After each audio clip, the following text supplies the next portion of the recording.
Hey guys, Infidel1258 here. Today I want to share some thoughts on a recent conversation I heard between the People's Guild and Yabapmatt.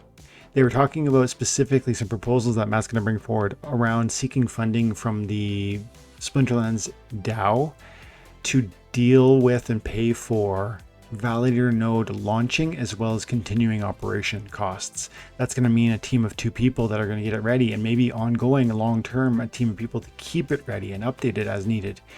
There's significant costs associated with that, and that we all know that our DAO doesn't have infinite funds. And so there's that idea, but then associated with it is another DAO proposal where Matt and the team are looking for funding, not from the SPS DAO, but in this case, the Hive blockchain and its resources for development. There's this effort being made by the team to seek funding for Splinterlands, the company, because of what it represents by the interested parties that would benefit from Splinterlands' success, both us as players, the SPS community, and then Hive broadly. And yet, I think there's reason to doubt that those funds are going to be delivered. I think there's reason to doubt that these payments are going to be offered, or that the respective DAOs are going to honor or pay into what's being asked. What would that mean for our game if those funds don't show up? Let's talk about it in this video. I think this is a big deal. If you're new to my channel, my name is Dwayne Cunningham. I go by Infidel1258. You can call me 12. I cover Splinterlands regularly. Try to do it every day because it's changed my life, and I think it might change yours. So if that sounds interesting, I invite you to stick around and stay tuned. So like I said, I was watching People's Guild and their most recent video involving an interview with Matt.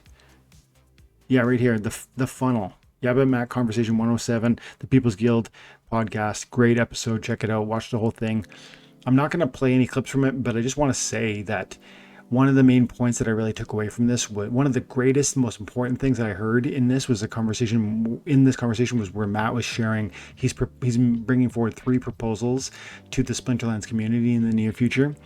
One of them is, like I alluded to in the intro, that the SPS DAO, pay for validator node launch as well as ongoing maintenance and whatever upkeep is necessary. And he makes a strong argument that I'm going to scratch the surface of here. Because my core conversation that I want to have in this video is not, are these good ideas, but rather, is the money going to show up? Is this funding option going to work? I have my doubts. But superficially, we need to know that the SPS DAO has a couple $1 million in it. Those are, some of it's in ETH and other tokens, but much of it's in SPS or DEC. And the DAO, Matt's opinion, and I think this is accurate, has always existed in order to see that the SPS token would be operated via validator nodes on a second layer above the Hive network, and that would be this decentralized opportunity for us to control the tokenomics without Steem Monsters, the company, controlling that, holding the keys. And that's deeply important if you understand what crypto is. Now, a lot of us have been okay with Steem Monsters holding the keys to that wallet, and essentially because we trust Matt and the team. But the truth is that's foolishness when we talk about crypto. We all know if it's not your keys, it's not your crypto. If you don't control the keys, you don't really control the crypto. And in some sense, that's exactly the situation we're in right now. And so he's making the strong point that this was always the aim, that we would move to the second layer solution where it would be decentralized and operated through validator nodes. But in some sense, we were under the impression that maybe the team was going to facilitate that. Frankly, they have been doing so, but they can't continue to do so. Money is tight for the team. Runway is short for the team. They've talked about maybe a year, but it depends on what happens with crypto pricing in the meantime. And a lot of variables change whether that year is accurate or not. Do they have any ongoing income in the meantime? Do they have any significant outlays in the meantime? And what happens with crypto pricing? But if we assume 12 months based on some of the information Matt has shared recently, and that's probably conservative. I think it's probably longer based on the things he had said. We need to recognize that they can't just bleed money for things that they shouldn't be holding. The SPS second layer solution that is the validator nodes should be part of that. This is the key by which we will control SPS, and they no longer can. That should be our benefit. That should be our concern. That should be our cost. But I don't know if you guys believe that. I don't know if our community believes that. I think to some extent we want to grip the dollars and cents that are in that DAO so tightly, because I've seen it from different proposals that have failed in the past. There's been this real reluctance to spend that money without new money coming into the DAO. And I both understand that.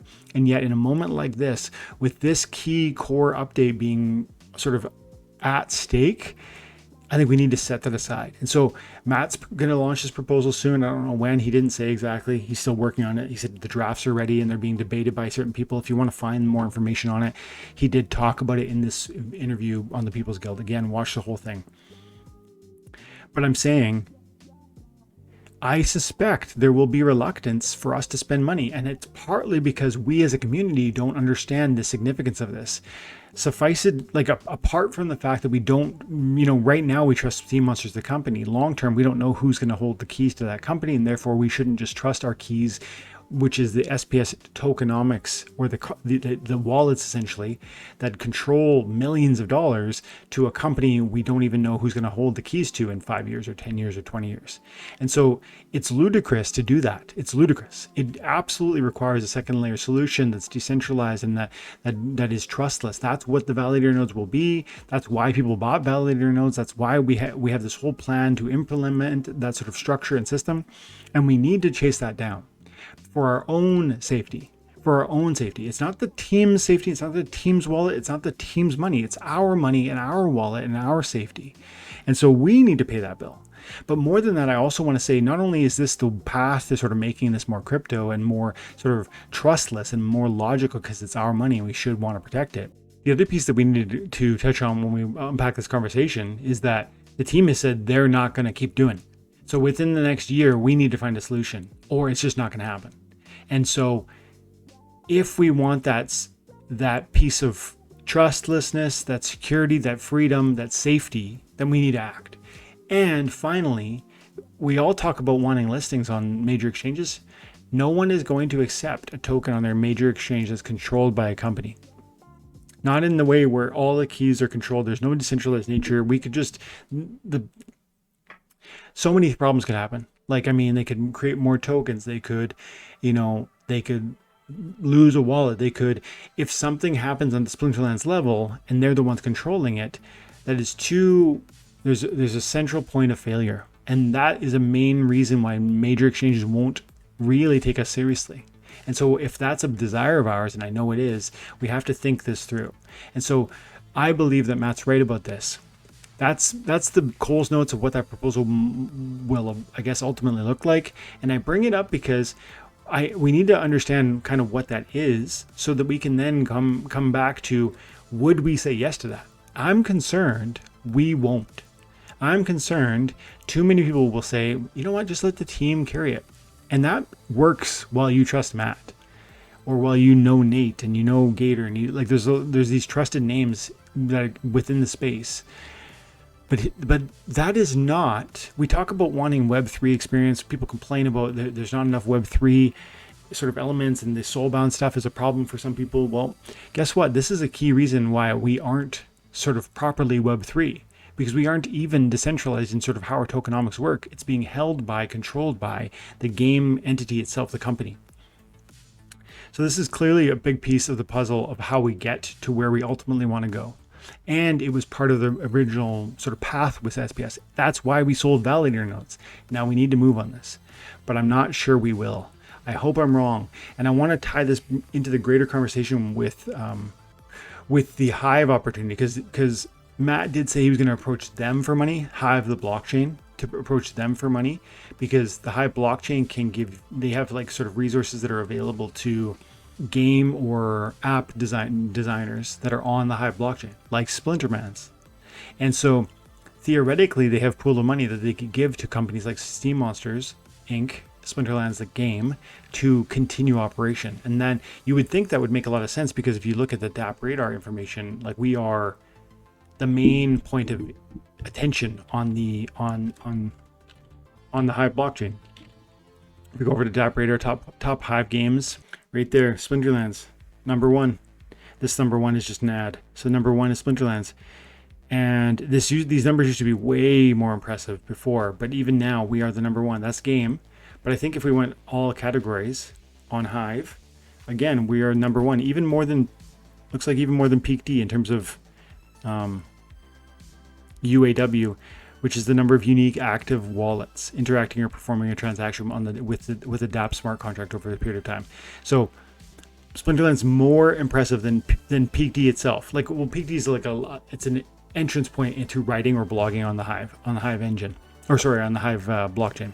This is a big deal. This is a gigantic deal. We are singularly the biggest app that they use, and so they should care. And I bring it up in the context of the first conversation around the SPS DAO and what we should care about, because these are two different entities, the SPS DAO, that should care about decentralized governance for the SPS token, and yet we haven't bitten the bullet on that. And then we look at the Hive blockchain and how it has money to support dApps that are on its network, and yet it apparently doesn't. You guys may know the Real Wolf. He created a Hive game. What was the Hive game called? I have it here somewhere.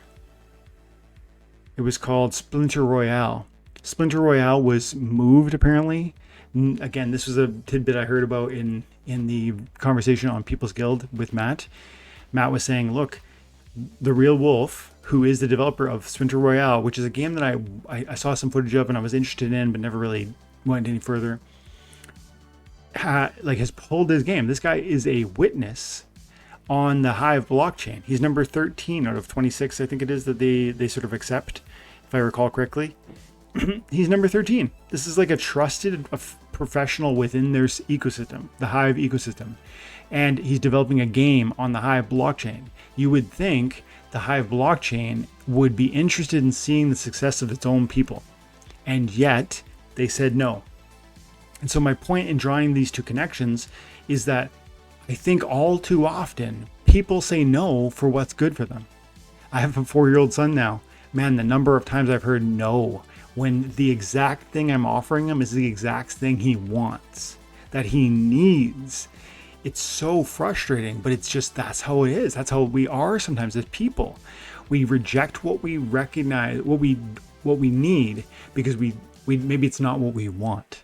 And I think that's the concern here in this moment, as Matt appears to be ready to launch a request for us to pay for the validator node licenses to become active, for that second layer solution to become pursued. He's even providing solutions for how that'll happen. There's 2 team members that can no longer be paid by the company and will be theoretically paid by us, the DAO, in order to see that reality be realized.